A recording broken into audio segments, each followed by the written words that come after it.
প্রভু গুনাহ করেছি, তুমি হইলা রহমান।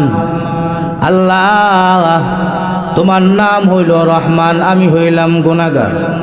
আল্লাহ কিয়ামতের ময়দানে তুমি ছাড়া আমার কেউ নাই। প্রভু তুমি যদি মাফ না করো জাহান্নামে যেতে হবে।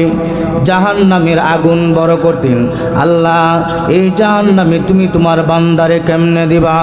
আল্লাহ বলবে রে ফেরেশতারা, আমার বান্দারে ভালো করে দেখো, তারে জান্নাতে দেওয়ার জন্য কোনো সিস্টেম আসেনি। ফেরেশতারা বলবে প্রভু গো, তোমার বান্দা দুনিয়াতে কোনো আমল করে নাই, কেমন কোনো আমল নিয়ে কিয়ামতের ময়দানে আসে নাই, তাকে কেমনে জান্নাতে দিবেন? বলবে ও ফেরেশতারা, ভালো করে দেখো, আমার বান্দারে ক্ষমা করা যায়নি, ভালো করে জাস্টিফাই করো।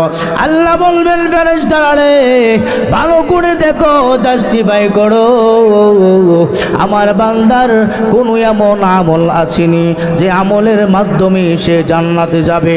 ফেরেশতারা এমনভাবে জাস্টিফাই করবে, এমনভাবে তত্ত্ব লাগাইবে, এমনি বলবে প্রভু তোমার বান্দার এমন একটা আমল পাওয়া গেছে, গভীর রজনীতে আসাম পাড়া হাফিজিয়া মাদ্রাসার মাহফিলে বসেছিল।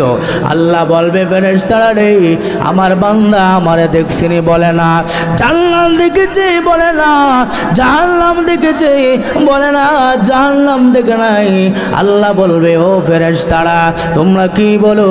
ফেরেশতারা বলবে প্রভু গো, তোমার বান্দারে ক্ষমা করে দিয়ে 10টা দুনিয়ার সমান একটা জান্নাতের মালিক বানাইয়া দাও।